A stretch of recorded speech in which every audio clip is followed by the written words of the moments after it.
Assalamualaikum warahmatullahi wabarakatuh. Salam dan bahagia. Nama saya Yusuf Syahidin. Nomor induk mahasiswa 2019 012064 dari kelas B Teknik Industri. Saya di sini akan menerangkan proses jalannya sidang BPUPKI dan sidang PPKI. Baik, saya akan menerangkan proses sidang BPUPKI dan sidang PPKI. Sidang BPUPKI.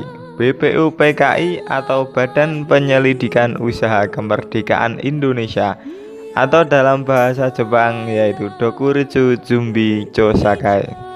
Faktor terbentuknya BPUPKI yaitu terdesaknya Jepang pada Perang Dunia Kedua pada akhir September 1944. Pemerintah Jepang memberikan kemerdekaan kepada Indonesia.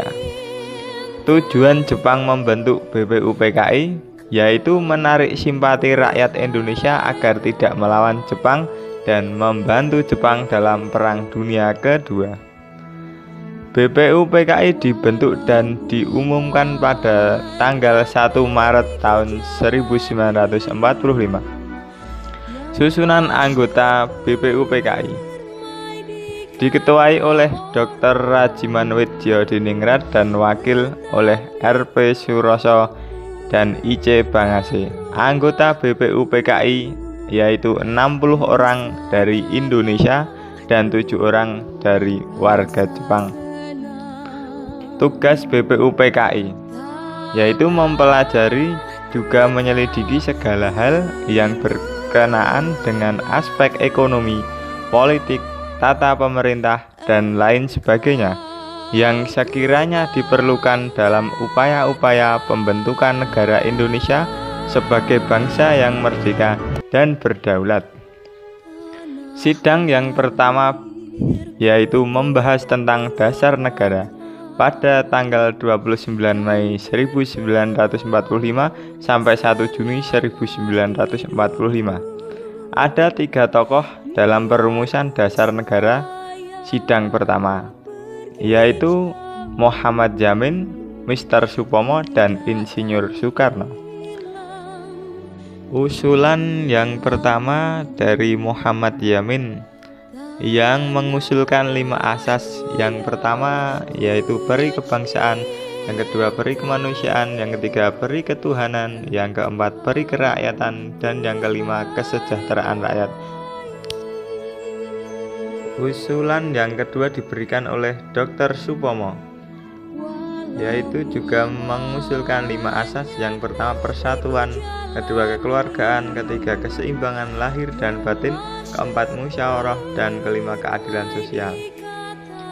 Dan yang terakhir, yang ketiga diberikan oleh Insinyur Soekarno, mengusulkan 5 asas. Yang pertama kebangsaan Indonesia, yang kedua internasionalisme atau peri kemanusiaan, yang ketiga mufakat atau demokrasi, yang keempat kesejahteraan Indonesia, yang kelima ketuhanan yang Maha Esa. Pancasila yang disingkat menjadi Trisila yaitu sosionalisme, sosiodemokrasi, dan ketuhanan yang berkebudayaan, dan dapat diringkas lagi menjadi Ekasila yang berarti gotong royong. Hal itu dikemukakan oleh Insinyur Soekarno. Karena tidak tercapainya mufakat mengenai usulan dasar negara, maka BPUPKI membentuk Panitia 9. Panitia 9 yang diketuai oleh Insinyur Soekarno, wakil Muhammad Hatta, dan beranggotakan Muhammad Yamin, H. Agus Salim, Wahid Hasyim, Mr. A.A.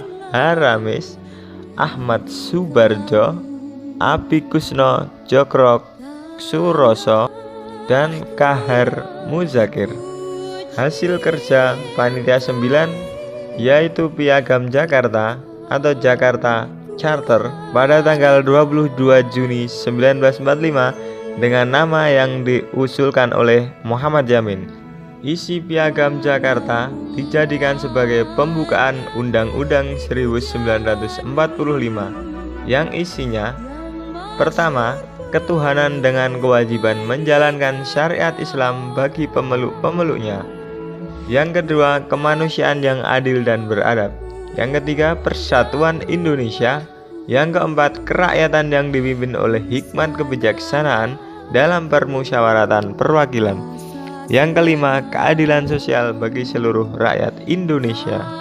Dan melakukan revisi pada ayat 1 Pancasila, yaitu ketuhanan dengan kewajiban menjalankan syariat Islam bagi pemeluk-pemeluknya, yang diganti menjadi ketuhanan yang Maha Esa. Sidang kedua BPUPKI, yaitu perumusan Undang-Undang 1945 dan membentuk panitia kecil perancang Undang-Undang 1945 yang diketuai oleh Mr. Supomo dan beranggotakan Ahmad Subarjo, Agus Salim, dan Sukimah. Hasil kerja panitia perancang Undang-Undang 1945 yang pertama, pernyataan Indonesia Merdeka. Kedua, pembukaan Undang-Undang 1945. Yang ketiga, batang tubuh Undang-Undang 1945. Karena tugas BPUPKI telah selesai, maka dibentuklah PPKI. PPKI yaitu Panitia Persiapan Kemerdekaan Indonesia, atau dalam bahasa Jepang yaitu Dokuritsu Jumbi Inkai, pada tanggal 7 Agustus 1945. PPKI awalnya beranggotakan 20 orang, kemudian ditambah 7 orang. Tujuan ditambah 7 orang adalah untuk membuktikan bahwa PPKI telah lepas dari campur tangan Jepang. Tokoh dalam PPKI yang pendirinya yaitu Jenderal Terauchi, diketuai oleh Insinyur Soekarno dan Wakil Muhammad Hatta. Sidang pertama terjadi pada tanggal 18 Agustus 1945, yaitu mengesahkan Undang-Undang 1945 beserta pembukaannya. Yang kedua, mengganti sila pertama dalam Pancasila. Dan yang ketiga, menetapkan Presiden dan Wakil Presiden RI. Dan yang keempat, membentuk Komite Nasional. Sidang kedua PPKI terjadi pada tanggal 19 Agustus 1945. Yang pertama, membagi Indonesia menjadi 8 provinsi beserta memilih gubernur di masing-masing daerah. Yang kedua, memilih 12 menteri dalam kabinet pertama RI. Dan yang ketiga, membentuk Komite Nasional Daerah. Dan yang keempat, membentuk Tentara Rakyat Indonesia yang berasal dari Tentara Heiho dan Peta. Dan yang kelima, memasukkan kepolisian dalam Departemen Dalam Negeri. Sidang ketiga PPKI terjadi pada tanggal 22 Agustus 1945, bertujuan membentuk PNI atau Partai Nasional Indonesia dan membentuk BKR atau Badan Keamanan Rakyat. Kesimpulan dari dua proses sidang tersebut yaitu arti penting BPUPKI bagi bangsa Indonesia adalah telah membuat dan merumuskan dasar negara dan rancangan Undang-Undang 1945. Sedangkan arti penting PPKI bagi bangsa Indonesia adalah telah mengesahkan Undang-Undang Dasar 1945 dan Pancasila sebagai dasar negara.